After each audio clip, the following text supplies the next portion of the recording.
আচ্ছা, আমরা লাস্ট ২ টা আমি ভিডিও আপলোড করেছিলাম। টাকার মানের সাথে ডলারের মান কিভাবে ইমব্যালেন্স হচ্ছে সেটার উপরে কিন্তু ডেইলি স্টারে খুব গুরুত্বপূর্ণ একটা ওপিনিয়ন আমি ট্রান্সলেট করেছিলাম। আজকে থার্ড স্টেজটা আমি ট্রান্সলেশন করব। আচ্ছা, দেখেন বাংলাদেশ রিলায়েন্স অন, এই যে রিলায়েন্স অন এটা হচ্ছে একটা অ্যাপ্রোপ্রিয়েট প্রেপোজিশন, নির্ভরশীলতা। এটা নাউন।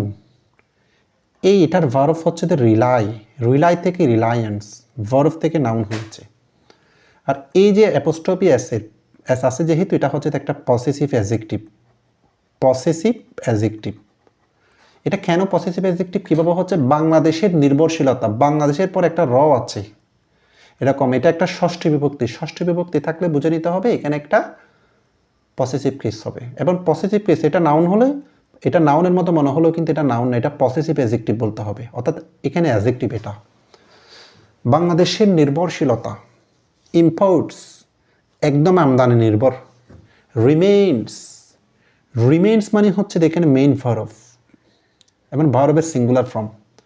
ভার্বের শেষে যদি এস বা ইএস থাকলে আমরা বুঝবো যে এটা ভার্বের সিঙ্গুলার ফর্ম, কিন্তু নাউনের পর এস বা এস যুক্ত থাকলে সেটাকে নাউনের ফ্লোরাল ফর্ম বলা হয়। তাহলে এটা যদি মেইন ভার্ব হয়, এই যে ফুল অংশটা হচ্ছে যে সাবজেক্ট। সাবজেক্ট যেহেতু একাধিক ওয়ার্ড, এটাকে আমরা বলবো যে নাউন ফ্রেজ। সাবজেক্ট তো নাউন হয়, যখন একাধিক ওয়ার্ড হয় সেটাকে নাউন ফ্রেজ বলতে হবে। তো বাংলাদেশের আমদানি নির্ভরশীলতা ডিপলি এন্ট্রেন্স, এই যে ফার্স্ট পার্টিসিপল ফর্ম, গভীরভাবে একদম গেঁথে গিয়েছে। রিমেইন এটা হচ্ছে একটা লিঙ্কিং ভার্ব। এই ভার্বটা আগে 2টা পার্টসে ছিল, লিঙ্কিং ভার্বের পরে অ্যাডজেক্টিভ পাই, তাহলে ডিপলি এটা অ্যাডভার্ব, এন্ট্রেন্স এটা ফার্স্ট পার্টিসিপল অ্যাডজেক্টিভের কাজ করে, এটা অ্যাডজেক্টিভ। অ্যাডভার্ব আর অ্যাডজেক্টিভ মিলে যেটা হবে সেটা হচ্ছে যে এটা একটা অ্যাডজেক্টিভ ফ্রেজ। তাহলে আমরা কি বুঝেছি? লিঙ্কিং ভার্বের পরে অ্যাডজেক্টিভ বা অ্যাডজেক্টিভ ফ্রেজ হবে। তাহলে এখানে বলা হচ্ছে বাংলাদেশের আমদানি নির্ভরশীলতা একদম গেঁথে গিয়েছে, মানে একদম আমাদের অর্থনীতিটা হচ্ছে আমদানি নির্ভর, রমদানি নির্ভর না। তাহলে এই কথাটা একদম অনেক গভীরভাবে কিন্তু বলা হয়েছে কিন্তু যেটা।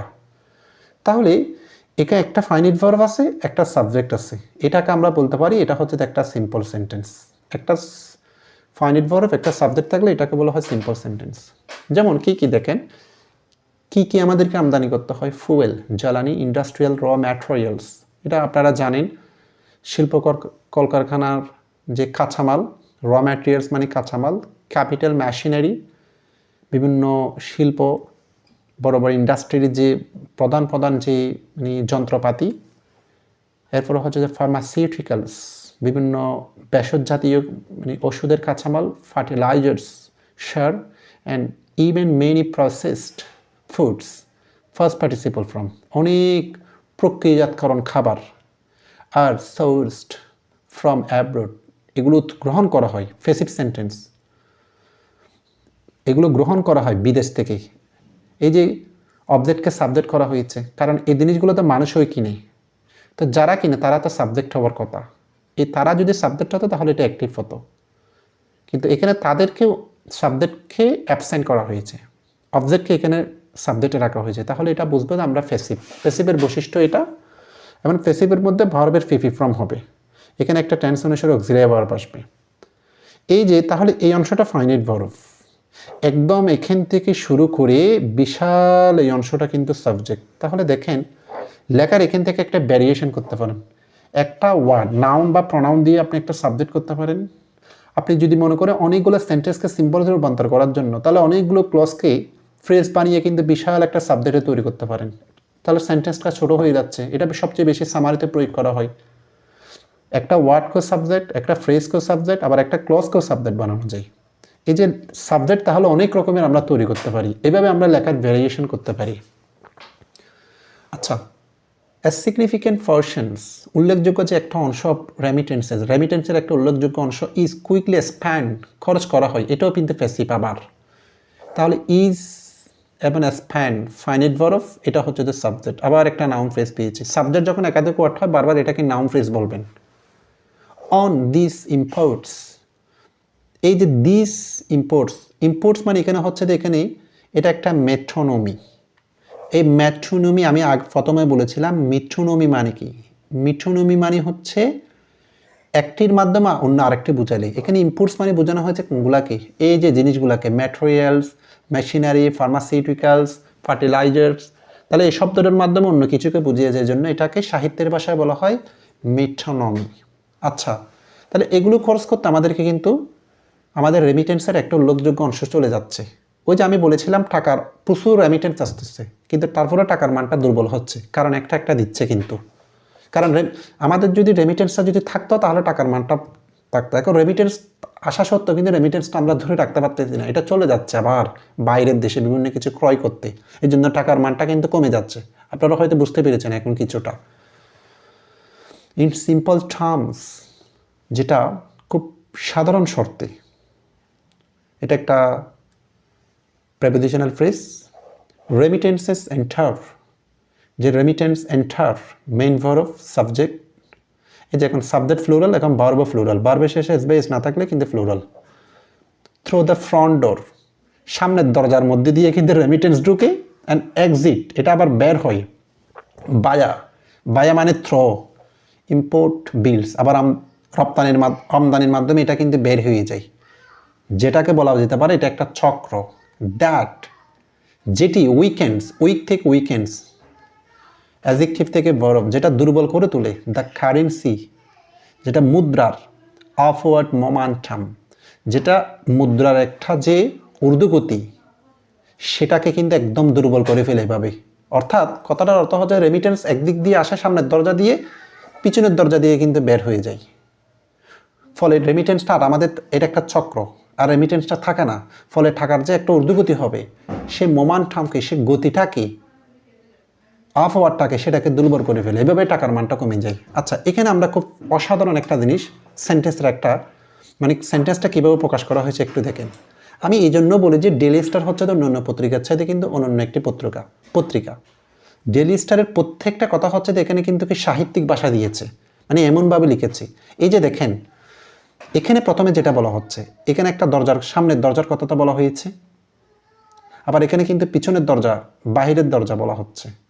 মানে বিশাল একটা হচ্ছে দেখি, মানে একটা জিনিসকে ফুটিয়ে তোলার জন্য একটা দৃশ্য তুলে দেওয়া হয়েছে। এরকম কোন একটা দৃশ্য চিত্রায়িত করে যখন কিছু বর্ণনা করা হয় সেটাকে বলা হয় ইমেজেরি।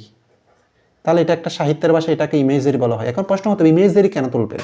আপনার লেখা যখন একটা বিশাল একটা আপনি ইমেজ তুলে পুড়িয়ে তুলতে পারবেন। যেমন আমরা যখন কোনো কিছু লিখে আমরা ডেটা উপস্থাপন করি, আমরা বিভিন্ন কিছু আকার মাধ্যমে উপস্থাপন করি, আমরা যখন কোনো কিছু যখন ব্যাংক রিটেন বা বিসিএস, তখন কম লিখেও কিন্তু আমাদের ইমেজেরিগুলোর জন্য খুব নাম্বার পাই, কারণ এগুলোর মাধ্যমে আমরা কিন্তু উপযুক্ত তথ্য প্রমাণ দিচ্ছি, ডেটা দিচ্ছি। এটা মনে রাখতে পারেন। আচ্ছা, তাহলে এটা তো শিখলাম। এখন আসে সেন্টেন্সটা কি।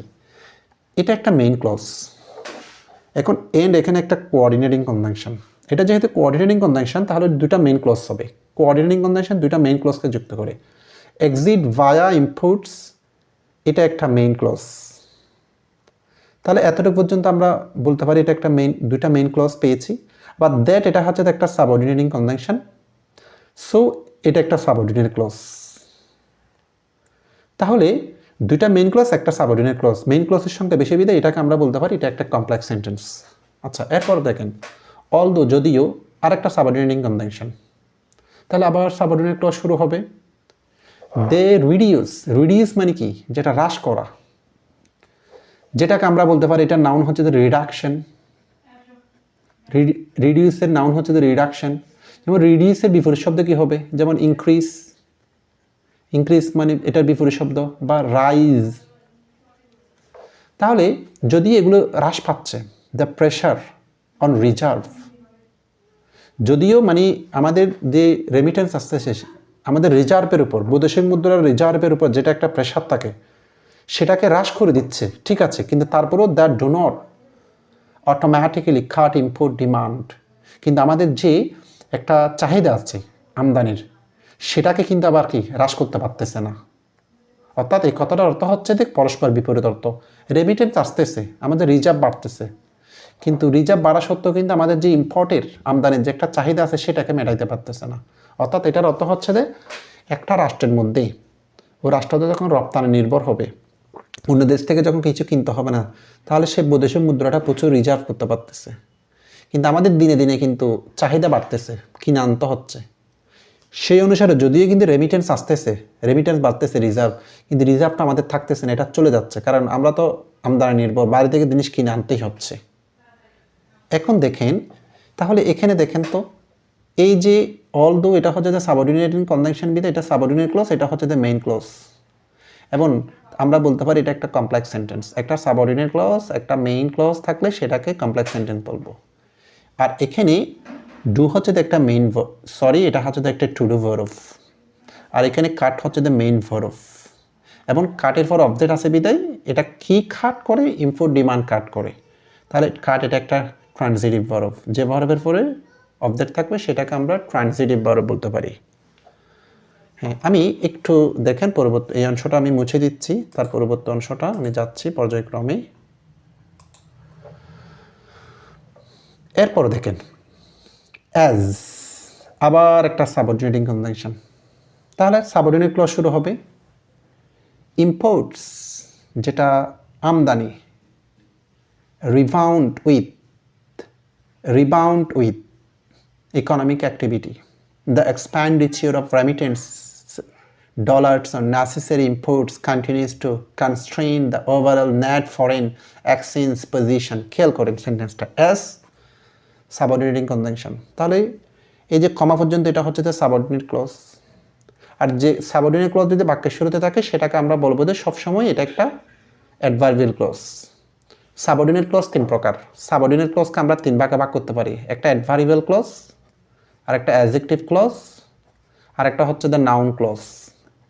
যখন কোনো একটি সাবঅর্ডিনেট ক্লজ যখন বাক্যের শুরুতে হয়, প্রথম পরে যদি কমা থাকে ধরে নেবেন এটা নিশ্চিত এটা একটা অ্যাডভার্বিয়াল ক্লজ। আচ্ছা, এটা একটা অ্যাডভার্বিয়াল ক্লজ। ইম্পোর্টস আমদানি, রিবাউন্ড উইথ ইকোনমিক অ্যাক্টিভিটি, মানে আমাদের অর্থনৈতিক কর্মকাণ্ড হচ্ছে যে পরিপূর্ণ হচ্ছে দেখি একদম আমরা যেটা আমদানির উপরে, এটা একটা ফ্রেজাল ভার্ব। দ্য এক্সপেন্ডিচার, এটা এক্সপেন্সিভের নাউন হচ্ছে দ্য এক্সপেন্ডিচার, যেটা ব্যয়, রেমিটেন্স ডলার যে একটা আমাদের খরচ, অন নেসেসারি ইম্পোর্টস প্রয়োজনীয় আমদানির জন্য যে খরচটা হচ্ছে, কন্টিনিউয়াস যেটা চলতে থাকে, এই যে এটা ফাইনাইট ভার্ব, মেইন ভার্ব। তাহলে একদম এই ক্লসের মেইন ক্লসের সাবজেক্ট হচ্ছে এখান থেকে শুরু করে নেসেসারি ইম্পোর্টস পর্যন্ত। তাহলে এটাকে আমি নাউন ফ্রেজ বলতে পারি, যেটা চলতে থাকে। To constrain, infinitive to plus ভার্বের, কনস্ট্রেইন মানে হচ্ছে যে যেটাকে সীমাবদ্ধ করে দেওয়া, অসুবিধা করা। Overall net foreign exchange position, যে আমাদের নিট যে একটা বৈদেশিক বিনিময়ের যে একটা ওভারঅল একটা সামগ্রিক অবস্থান আছে সেটাকে সীমাবদ্ধ করে তোলা। অর্থাৎ যে বিষয়টা এখানে বলা হচ্ছে, যদি ইম্পোর্টটা হচ্ছে আমাদের অর্থনীতির জন্য গুরুত্বপূর্ণ একটি উপাদান, তারপরেও কিন্তু আমাদের রেমিটেন্সটা এটার উপরে কিন্তু ব্যয় হয়ে যাওয়াতে আমাদের সামগ্রিক অর্থনীতিকে কিন্তু সীমাবদ্ধ করে তোলে এটা, ফলে আমাদের টাকার মানটা কিন্তু কমে যায়। কনসিকুয়েন্টলি, এটা একটা অ্যাডভার্বিয়াল কানেক্টরস। কনসিকুয়েন্টলি মানে কি, অ্যাজ এ রেজাল্ট মানে হচ্ছে দেখি কনসিকুয়েন্টলি, অ্যাজ এ রেজাল্ট, অর্থাৎ কোনো একটা কিছু কারণ বলেছে, এটার ফলে কি হয়েছে, যেমন আমি দেরি করেছি, অ্যাজ এ রেজাল্ট বা কনসিকুয়েন্টলি তাই ফলে আমি ট্রেনটা মিস করেছি, এভাবে বলবো, কারণ বলবো, তারপরে ফলাফল, এটার প্রভাবে কি হতে পারে, এই প্রভাবটা দেখাচ্ছে কি টাকার মানটা কমে যাচ্ছে, এটাই বলবে। দ্য টাকা এক্সচেঞ্জ রেট, টাকার যে বিনিময়ের কিন্তু একটা rate reflects main verb, finite verb, ভার্বের সিঙ্গুলার ফর্ম। তাহলে এটা হচ্ছে যে সাবজেক্ট। দ্য টেনশন মানে টাকার যে একটা মানে বিনিময়ের হারটা, সেটা আমাদের উদ্বিগ্নের জন্ম দেয়, উদ্বিগ্ন প্রতিফলিত করে। রিফ্লেক্টস ট্রানজিটিভ ভার্ব, কারণ এখানে সাব অবজেক্ট আছে, কি টেনশন রিপ্লাই, কি দ্বারা প্রশ্নগুলো পাচ্ছে এটা, এই জন্য এটা অবজেক্ট, তাই এটা কিন্তু ট্রানজিটিভ ভার্ব। বিটুইন মানে দুইটা বিষয়ের মধ্যে, দিস ইনফ্লোস, আমাদের যে রেমিটেন্সটা আসে সেটাকে ইনফ্লোস বলা হচ্ছে।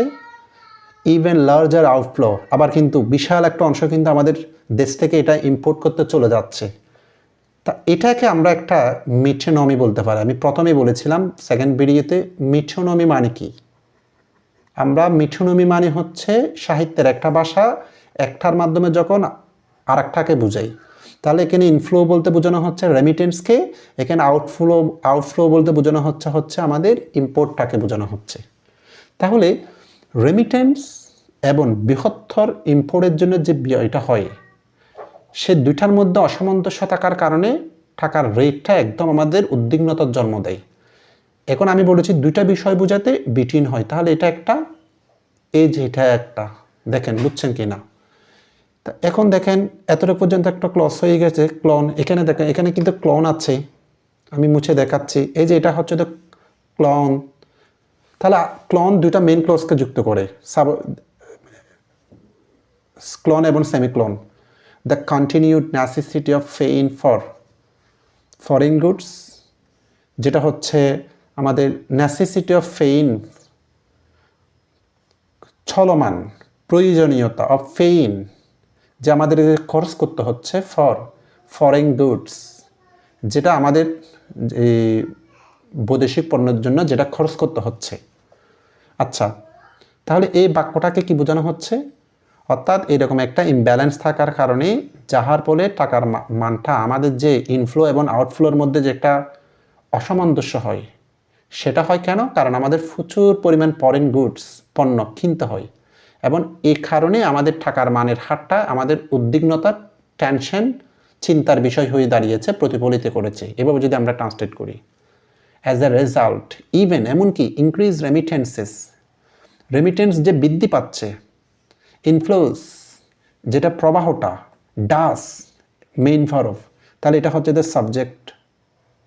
সাবজেক্ট এটা যেহেতু এটা নাউন ফ্রেজ, এ ফ্রেজ, এবং এটা ফার্স্ট পার্টিসিপল। ফ্রেজের ভিতরে কিন্তু নন ফাইনাইট ভার্ব ইউজ করা হয়, এটা নন ফাইনাইট ভার্ব লিটল। তাহলে আমাদের কিন্তু যদিও এর কারণে, ইমব্যালেন্সটার কারণে, ফলে আমাদের রেমিটেন্সটা যে বৃদ্ধি রেমিটেন্স, সেটা কিন্তু ডাস লিটল খুব কম অবদান রাখতে পারে। লিটল একটা negative word. To make little এখানে কিন্তু মানে কি কতটুকু অবদান রাখে, হাও দ্বারা প্রশ্ন করতে হচ্ছে, খুব কম অবদান রাখে। তাহলে লিটল এখানে কিন্তু adverb. To make infinitive, to make the টাকা, টাকাকে করে তোলে। সাবস্ট্যান্সিয়ালিটি, স্ট্রঙ্গার।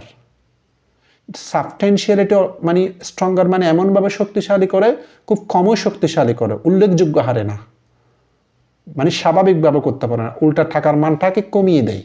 এটা কথাটাকে কিন্তু ম্যাটাফরিক্যালি বলেছে কিন্তু কথাটা। যা হোক, আমি ফুলটা আসলে ট্রান্সলেট করা পসিবল না, প্রত্যেকটা লাইন ধরে ধরে অনেক সময় সাপেক্ষ বিষয়। আপনারা এই কলামটা খুবই, অপিনিয়নটা খুবই গুরুত্বপূর্ণ। টাকার সাথে ডলারের সাথে কীভাবে মানটা কিন্তু ব্যালেন্সটা কীভাবে আইডেন্টিফিকেশন করা হয় এবং টাকার মানটা কীভাবে কমে যাচ্ছে, এটা ব্যাংক রিটার্নের জন্য খুবই গুরুত্বপূর্ণ একটি কলাম। ডেলি স্টারের মধ্যে এই কলামটার মানে হেডলাইনটা লিখলে অটোমেটিকলি আপনারা পাবেন। এটা মানে আমি যেভাবে ট্রান্সলেট করেছি এভাবে ট্রান্সলেশন করার চেষ্টা করবেন। আজকে এই পর্যন্ত থাক। আমরা ইনশাল্লাহ আরেকটা খুব গুরুত্বপূর্ণ একটি কলাম বা এডিটোরিয়াল নিয়ে আবার ইনশাল্লাহ ক্লাস নেওয়ার চেষ্টা করব। তবে আমি বিদায় নেওয়ার আগে সবাইকে বলবো যে আমি চাচ্ছি আমার চ্যানেলটা গ্রো করতে। আপনারা যদি আমাকে ইন্সপায়ার করেন, সাবস্ক্রাইব করে ভিডিওটি শেয়ার করে, তাহলে আমি ইন্সপায়ার হব এবং রেগুলার এই কাজটা কিন্তু চালিয়ে যাওয়ার জন্য চেষ্টা করব। ধন্যবাদ, সবাই ভালো থাকবেন।